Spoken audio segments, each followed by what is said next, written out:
ঠাকুরগাঁওয়ে family card বিতরণ কার্যক্রমের আনুষ্ঠানিক উদ্বোধন করেছেন এলজিআরডি মন্ত্রী মির্জা ফখরুল ইসলাম আলমগীর। সকালে সদর উপজেলার রহিমানপুর ইউআই আলিম মাদ্রাসায় তিনি এই কার্যক্রমের উদ্বোধন করেন।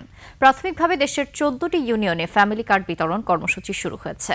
এর মধ্যে ঠাকুরগাঁও সদর উপজেলার রহিমানপুর ইউনিয়নের 2 নম্বর ওয়ার্ডেও এই কার্যক্রম চালু করা হয়। উদ্বোধনের অংশ হিসেবে কয়েকজন নারীর হাতে প্রতীকী ফ্যামিলি কার্ড তুলে দেন অতিথিরা। অনুষ্ঠানে জেলা প্রশাসনের কর্মকর্তারা উপস্থিত ছিলেন। I am Ox. Family card জিনিসটা কি?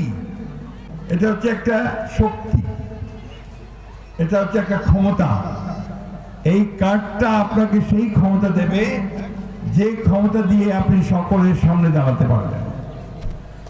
আপনি শুধুমাত্র যে আর্থিক সহায়তা পাবেন বা অন্যান্য সহায়তা পাবেন তা না, আপনি এই দেশের একজন নারী হিসেবে, পরিবারের প্রধান হিসেবে আপনার অবস্থানটাকে দৃঢ় করতে পারবেন।